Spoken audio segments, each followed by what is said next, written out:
yes, and the external surface have here rough area, because we have here gluteal lines, place where is attached muscles.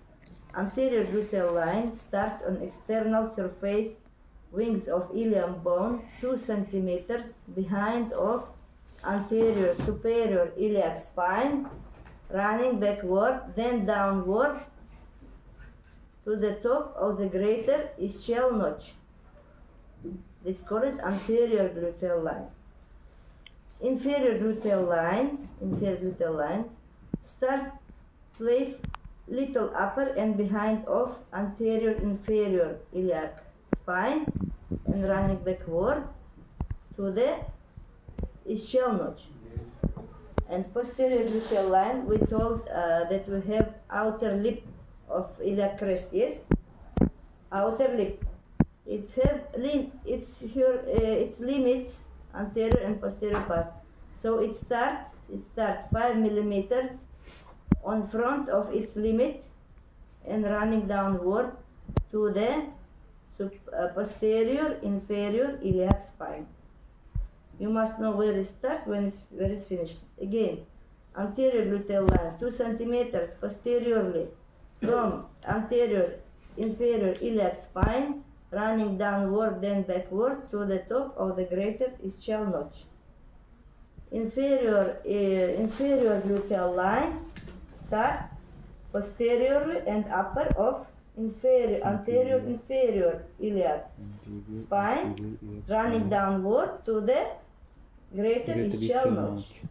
And posterior gluteal line starts 5 millimeters on front of posterior limit external lip, running downward to the posterior inferior iliac spine. This gluteal line. About ilium, it have articular facet attached with auricular facet of sacrum. Why call it auricular facet? Lateral parts of sacrum looks like ear. Auricular Latin word meaning ear.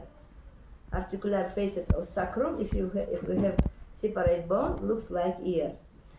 So here we have iliosacral joint. About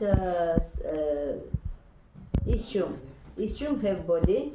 We told that borders start in the middle of anterior side greater ischial notch, running to the centrum of acetabular fossa, and finish between body of pubic bone on the acetabular notch. So this is body. Then we have tuber. Right now you're sitting on tubers of ischial bone. Tuber and ramus. Ramus attached with inferior ramus of pubic bone. Tuberosity, posterior part